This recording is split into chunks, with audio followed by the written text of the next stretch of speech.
నారా చంద్రబాబు నాయుడు గారు అంటే మీ ముఖ్యమంత్రి గారు బంగారం లాంటి మనిషి.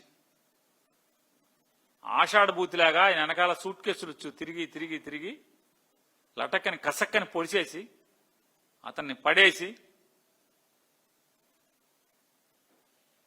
అతను ఎన్టీ రామారావు అనే ఆయన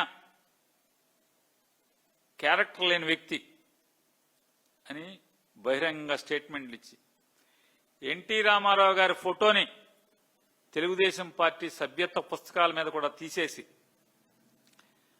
ఆయన బ్యాంక్ అకౌంట్లన్నీ కూడా ఫ్రీజ్ చేసి బసవతారకం క్యాన్సర్ హాస్పిటల్ని లాక్కుని ఆయన ఉంటున్న ఇంటిని ఇంటి ఎదురుగుండా రామారావు గారు బతుకున్న నాళ్లు సాధించినటువంటి సినిమా అవార్డుల్ని సినిమా డ్రెస్సుల్ని అన్నిటినీ లాక్కున్నది మీరు కదా. ఇవాళ అంత కిరాతకం చేసి అంత వెన్నుపోటు పొడిచి జనం సొమ్ముతో 1700 కోట్లు పెట్టి విగ్రహం పెడతారా? ఎవడు సొమ్మని అడుగుతున్నాను.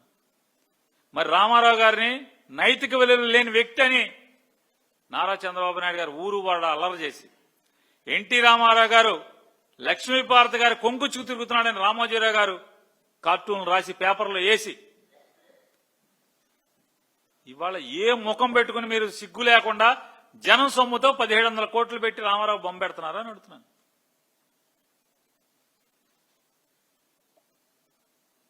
దాంట్లో పావలా వంతుతో రైతులకి రాళ్లు వేస్తే తప్పేంటి అని అడుగుతున్నాను.